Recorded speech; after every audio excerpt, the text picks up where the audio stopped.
네, 안녕하십니까. 저는 인하대학교 물리학과의 이석재라고 합니다. 제가 오늘 발표드릴 내용은 광학적 쌍등방성 물질을 발견하고 이를 나노광학적으로 제어할 수 있는지에 대한 연구를 발표를 하려고 합니다. 그래서 먼저 시작하기 전에 광학적 쌍등방성이라는 단어가 낯설으실 것이라고 생각이 드는데요. 그래서 광학적 쌍등방성이 무엇인지 설명을 드리도록 하겠습니다. 쌍등방성이란 크게 두 가지 성질을 묶어서 하나를 일컫는 말인데, 하나는 공간 물질의 공간 대칭 깨짐으로부터 나오는 카이랄성이 있고요. 다른 하나는 물질의 시간 대칭성이 깨짐으로부터 발생하는 비상환성이 있습니다. 그래서 이 비상환성과 카이랄성을 묶어서 얘기하는 것이 쌍등방성이라고 보통 전자기학에서 얘기를 하고 있습니다. 그럼 카이랄성의 대표적인 예가 여기 있는 스프링을 들 수가 있는데, 스프링은 왼쪽으로 꼬였느냐 오른쪽에 꼬였느냐에 따라서 서로 거울 대칭을 이루는 것을 알 수가 있습니다. 반면 비상환성은 이해하기 조금 더 직관적이진 않은데요. 예를 들어서 이런 막대가 있는데, 막대가 한쪽은 플러스 전하, 한쪽은 마이너스 전하로 대전될 수가 있고, 바로 오른쪽에 이제 N극과 S극으로 자석이 붙어서 이게 하나의 입자를 이루는 것을 생각을 해볼 수가 있습니다.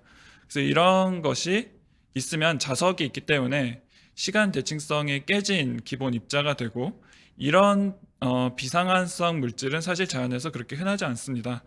그래서 예를 들어서 카이랄성 같은 경우에는 제가 이제 예를 하나 갖고 왔는데요.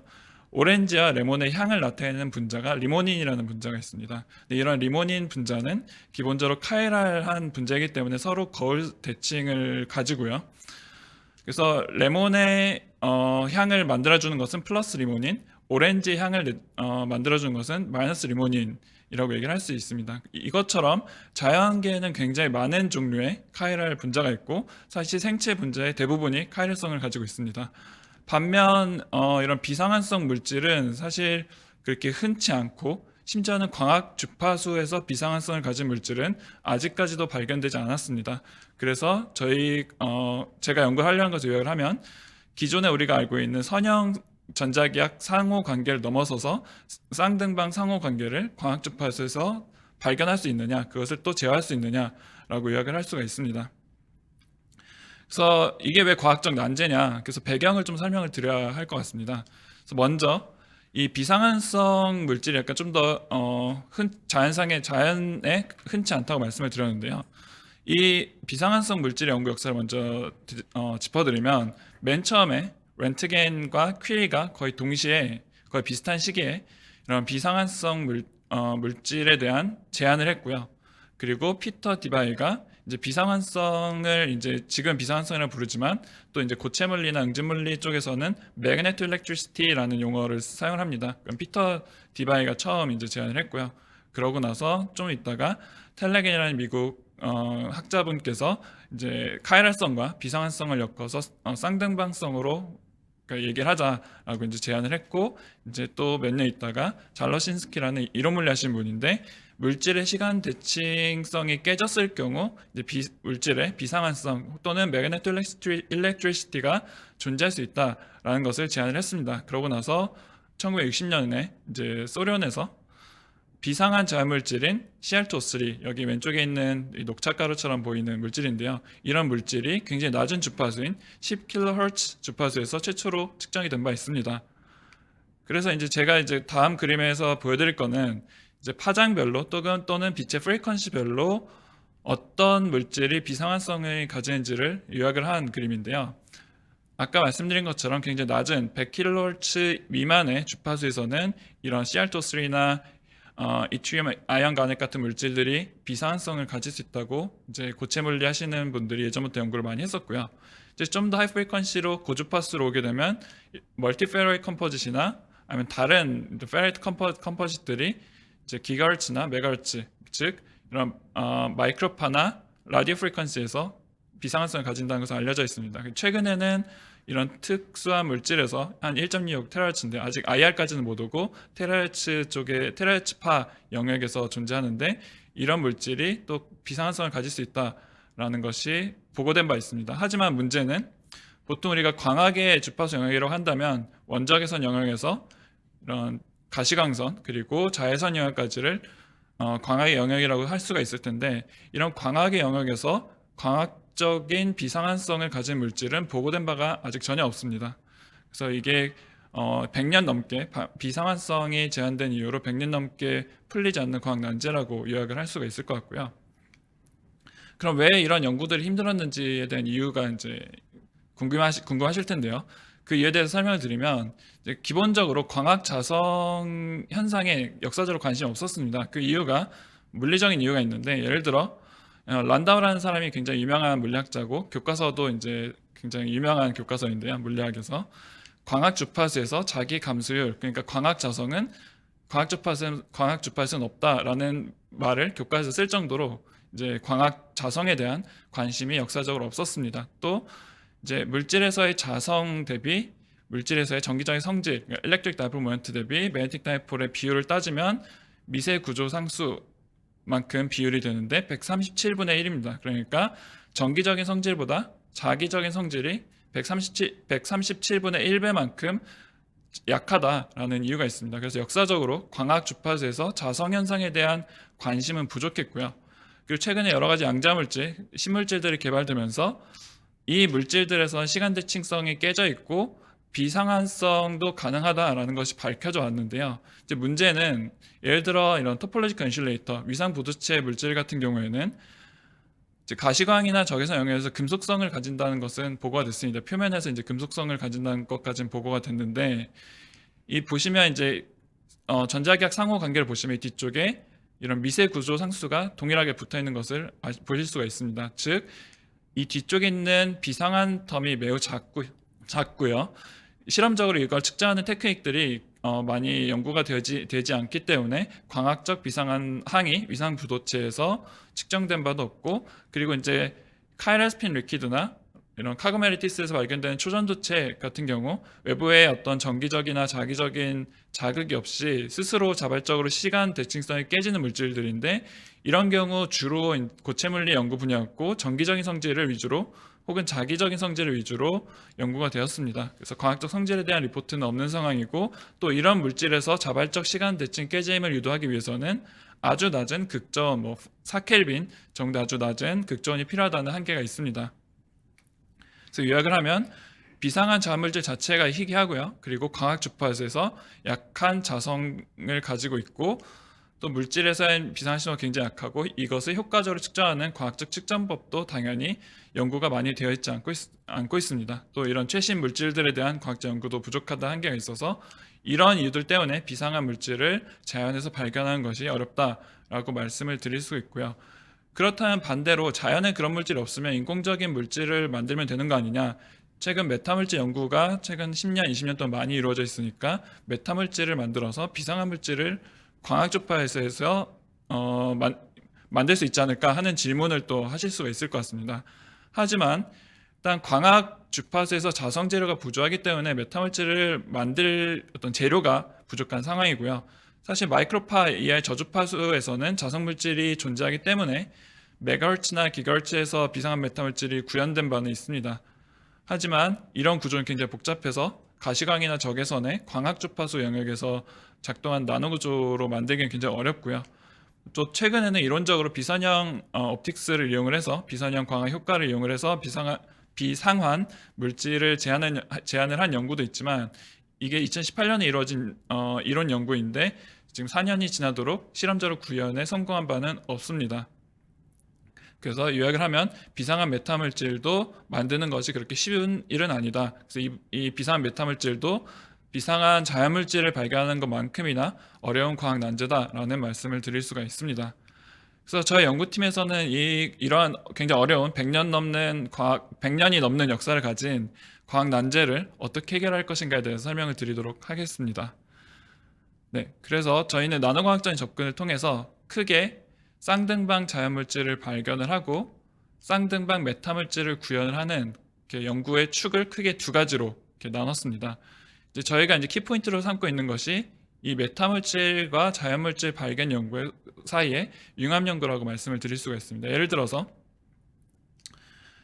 메타물질을 이용을 해서 쌍등방 자연물질을 발견하기 위해서 나노과학적으로 빛의 편광을 조절을 해서 쌍등방성, 물질의 쌍등방성을 증폭하는 연구를 할 수가 있고요. 그래서 이게 오른쪽에서 왼쪽으로 가는 방향의 연구라고 생각할 수가 있고, 반대로 쌍등방 자연물질을 성공적으로 발견하게 되면 이런 쌍등방 자연물질을 메타물질에 결합을 해서 신물질 기반 새로운 메타물질을 만드는 연구도 가능할 것이라고 기대를 하고 있습니다.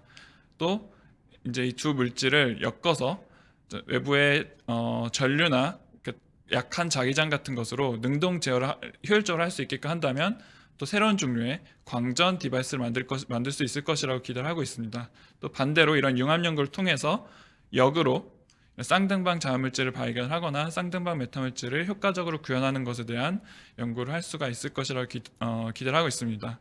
그래서 저희가 가지고 있는 키 아이디어로는 첫 번째로 물질 발견을 위해서 저희 선행 연구들이 좀 있었습니다. 그래서 쌍등방 물질 중에 하나가 이제 카이랄 물질인데요. 카이랄 물질 상대적으로 흔하고 대신에 이제 카이랄 물질의 광학적인 반응은 굉장히 약합니다. 그래서 이런 약한 카이랄 빛 물질 상호작용을 극대화하기 위해서 나노광학 효과를 이용을 하면 굉장히 효율적으로 측정할 수 있다라는 선행 연구가 이루어져 왔고요.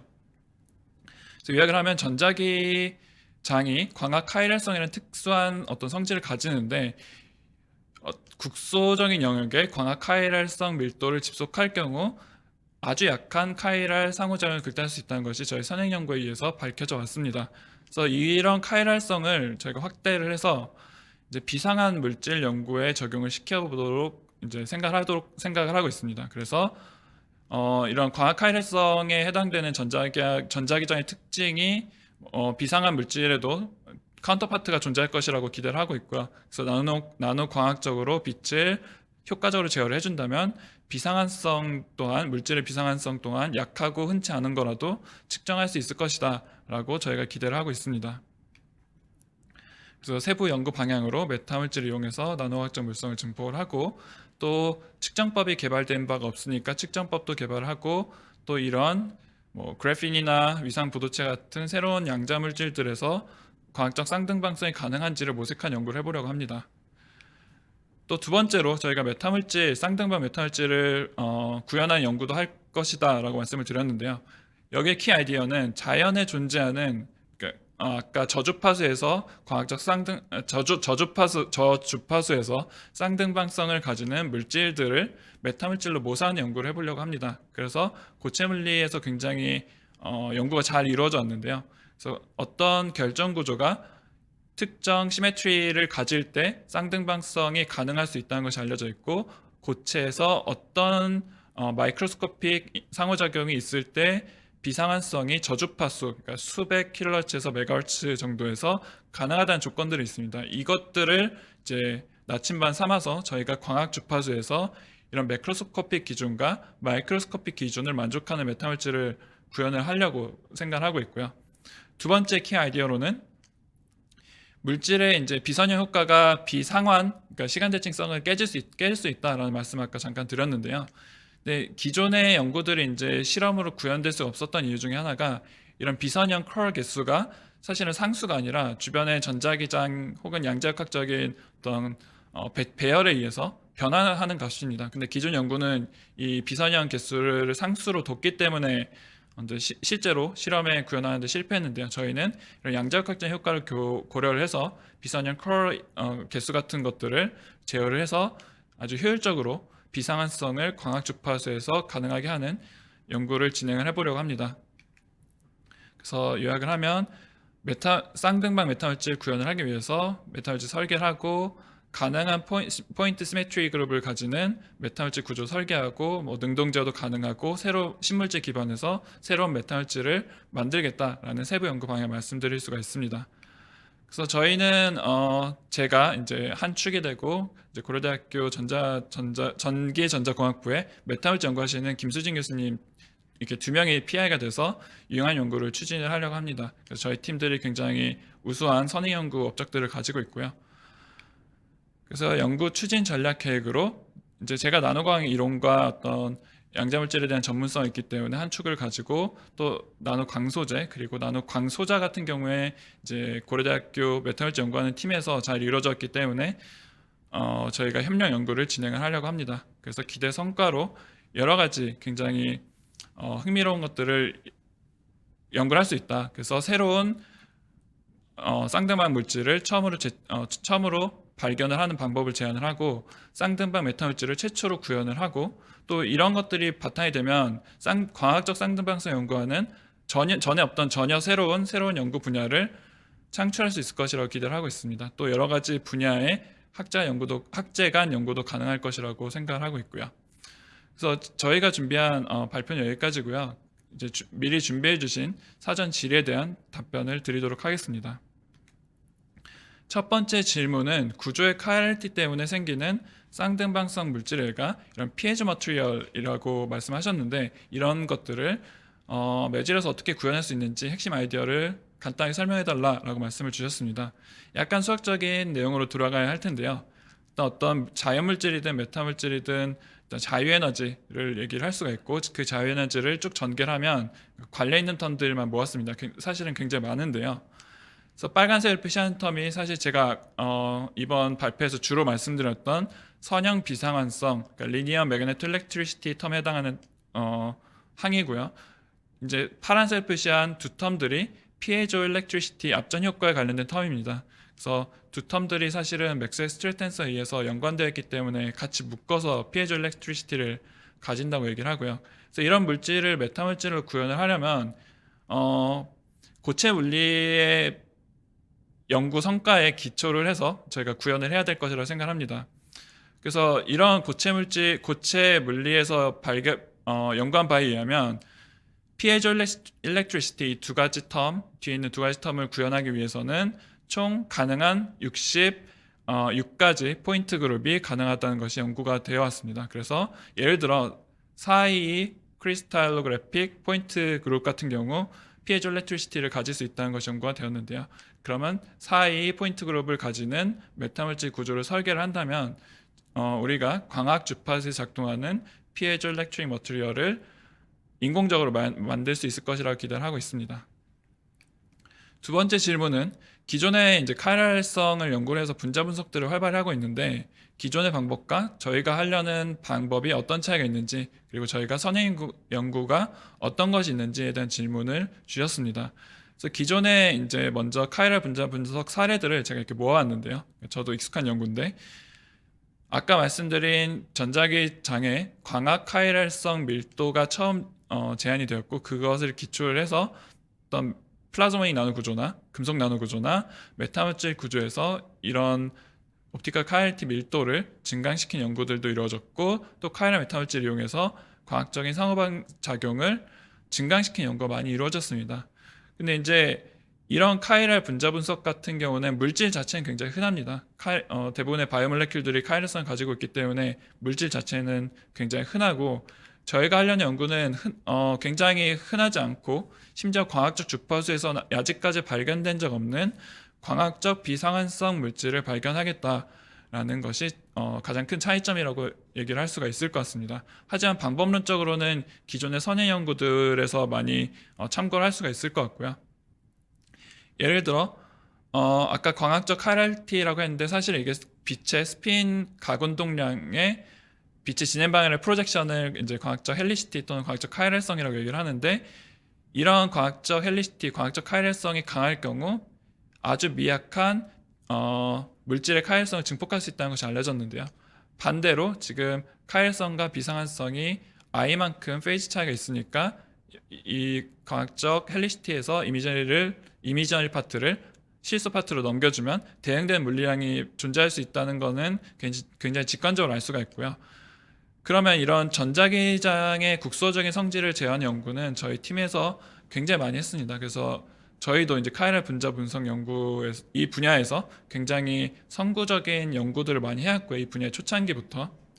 그래서 퍼셀 이펙트를 카이랄성으로 확장하는 연구도 많이 진행을 했고, 이제 고려대학교 연구팀에서 빛의 평강을 조절할 수 있는 메타물질도 연구를 많이 하셨습니다. 그래서 이런 선행 연구도 있었고, 그리고 또 관련해서 제가 또 과학적 비상환성 연구도 어느 정도 이제 참여를 했었는데, 예를 들어 최근에 발표된 논문인데, 그래핀에 전류를 주입할 경우 마치 매질을 흔들어주는 것 같은 효과가 되면서 적외선 영역에서 중적외선 원적외선 영역에서 비상한적인 그래핀 플라즈몬이 유도될 수 있다라는 연구가 이루어졌고 저도 여기에 저자로 참여를 했습니다. 그리고 뭐 또 최근에는 또 마찬가지로 탄소 나노튜브에 전류를 주입하는 연구도 진행을 한 바가 있습니다. 그래서 요약을 하자면 저희 팀이 이제 카이랄성 그리고 비상한성에 대한 즉 광학적 쌍등방성에 대한 연구 전문성은 이제 충분히 갖고 있고 이제 앞으로 이제 더 깊게 이제 100년 동안 풀리지 못했던 광학적 비상한성을 발견해서 광학적 쌍등방성을 완성시키는 연구를 할 수 있을 것이라고 기대를 하고 있습니다. 네, 세 번째 질문으로는 국내 다른 교수님 연구팀에서 증강 가상현실 구현을 위한 메타 표면 기반 평면 렌즈 및 복소 홀로그램 연구를 진행하고 계시는데요. 이런 기존 내용과 비교해서 어떤 연계가 있을 수 있는지 설명을 드리려고 합니다. 그래서 두 연구가 사실 메타 물질 그리고 나노광학이라는 공통점을 가지고 있기 때문에 서로 간에 어떤 시너지 효과를 낼 수 있는 여지는 많다고 말씀을 드릴 수가 있을 것 같습니다. 물론 이제 연구의 목적에서는 이 팀 같은 경우에는 메타 표면을 이용을 해서 기존의 좀 두꺼운 렌즈를 평면으로 만든다든지 하는 연구를 주로 하셨었는데요. 저희 팀 같은 경우에는 새로운 물질을 발견하고 새로운 성질을 가지는 메타 물질을 만드는 연구를 하려고 합니다. 그래서 연계 가능성으로는 이제 기존에 있었던 메타 표면 평면 렌즈 및 홀로그램 기술에서는 빛의 가운동량을 제어하는 것이 굉장히 중요합니다. 그래서 밑에 있는 그 국내 모 교수님 연구팀에서 발표하신 논문인데 이 경우에선 빛의 스피인 가운동량이나 궤도 가운동량을 제어를 해서 굉장히 흥미로운 홀로그램 기술이나 평면 렌즈 기술을 만들어 왔습니다. 그래서 이런 것들을 이용을 하면 사실 쌍등방 물질 같은 경우도 빛의 가운동량과 관계되어 있을 것 같다. 특히 카이랄성 같은 경우엔 빛의 스피인 가운동량과 밀접한 연관이 있는데요. 그래서 이런 기존에 있었던 메타 표면 테크닉들을 이용을 해서 저희 연구에도 적용을 해볼 수가 있을 것 같습니다. 그래서 이런 것을 통해서 신물질을 발견한다든지 새로운 쌍등방 물질을 발견한다든지 하는 연구가 가능할 것 같고요. 반대로 저희 연구가 성공을 해서 비상한 메타 물질을 구현을 하거나 비상한 자연물질을 발견을 할 경우 이제 기존에 이제 옵티컬 아이솔레이터라는 어떤 부품이 있는데 사진 보시면 아시겠지만 굉장히 두껍습니다. 그래서 이것을 메타 표면으로 만들어서 아주 얇은 평면에서 이런 부피가 큰 옵티컬 아이솔레이터를 대체할 수 있는 것도 가능할 것이라고 생각을 합니다. 그래서 저희 연구가 이제 기존 국내 모 교수님 연구팀의 연구에도 응용될 수 있다고 말씀을 드릴 수가 있을 것 같습니다. 마지막 질문으로는 참여 연구진의 규모와 연구 내용 범위를 질문 주셨는데요. 그래서 아까 말씀드린 것처럼 지금 인하대학교 저희 팀과 고려대학교 김수진 교수님 팀이 협업을 하려고 합니다. 저희 팀 같은 경우 주로 이제 쌍등방 자연물질 발견에 포커스를 두고 연구를 할 계획이고요. 김수진 교수님 연구팀 같은 경우 메타물질 전문가이시기 때문에 쌍등방 메타물질 구현하는 연구를 중심으로 할 계획입니다. 물론 이제 저희가 둘 다 이제 서로 간에 융합 연구를 목표로 하고 있기 때문에 김수진 교수님 같은 김수진 교수님 팀에서도 이제 메타물질과 신물질을 결합을 해서 물질의 쌍등방성을 증폭을 시킬 수도 있고요. 저희 팀 같은 경우에도 메타물질 전문성이 있기 때문에 설계를 한다든지 나노광 이론을 제공을 한다든지 하는 식의 협업 연구를 진행하려고 생각을 하고 있습니다. 네, 저희가 준비한 내용 여기까지입니다. 발표 들어주셔서 감사합니다. 네, 감사합니다. 유석재 교수님께서 좋은 발표와 답변을 해주셔서 다시 한번 감사드립니다. 우리 위원님께서는 온라인으로 질문 주시면 되고요. 아니면 제가 받은 질문으로 일단 가름하겠습니다.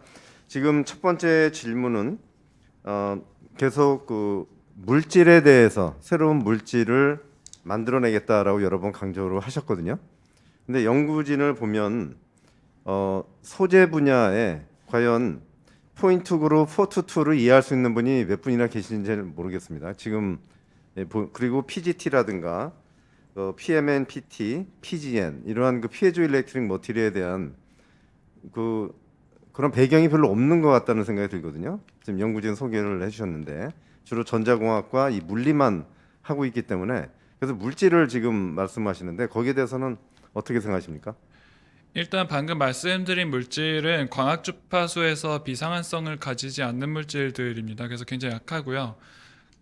그래서 여기 보시는 것처럼 뭐 기가헤르츠, 메가헤르츠 혹은 길게 그러니까 좀 더 고주파수로는 수테라헤르츠 정도는 물질들이 있지만 저희가 목표로 하는 것은 광학 주파수 영역이기 때문에 좀 더 새로운 물질들을 연구를 해야 할 것 같습니다. 하지만 이제 말씀드린 것처럼 어떤 물질 자체만 연구하는 PI가 저희 연구팀에는 존재하지 않는다는 한계는 분명히 있는데요.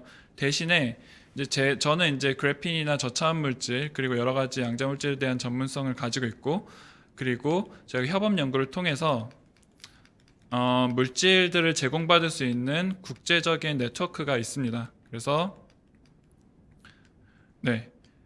저희 이제 UC 버클리에도 네트워크 있고 뭐 여러 가지 중국의 제장 유니버시티 같은 곳에서도 물질을 제공해 줄 수가 있어서 국제 협력을 통해서 저희가 부족한 전문성을 보완을 하고 저희가 1단계에서는 이제 개념 증명 위주로 연구를 하기 때문에 몇 가지 한정적인 물질에 포커스를 맞추고 2단계로 넘어갈 경우 좀 더 폭 넓게 해서 여러 PI도 그러니까 물질 전공을 하신 그 전문성을 가진 PI도 새로 영입을 해서 저희가 2단계 연구로 과학 난제를 풀어가도록 하려고 생각을 하고 있습니다. 네, 마지막 질문은 아까와 이제 거의 동일한 질문인데요. 이 연구들을 보면 이 연구 장비가 굉장히 중요하다고 보거든요. 아주 다양하게 지금 장비가 필요한데 이 보시면은 일단 이론적으로 해서 여기 반도체 장비 등을 이용해서 뭐 스페이싱이라든가 카본 나노튜브 이게 다 장비거든요. 그래서 어느 정도 장비를 지금 가지고 계시며 또는 어느 정도 비용을 들여서 장비 구축을 해야만 이것을 가지고 브레이크스루를 만들어낼 수 있는지 그 장비 구축에 대한 답변을 주시면 좋겠습니다.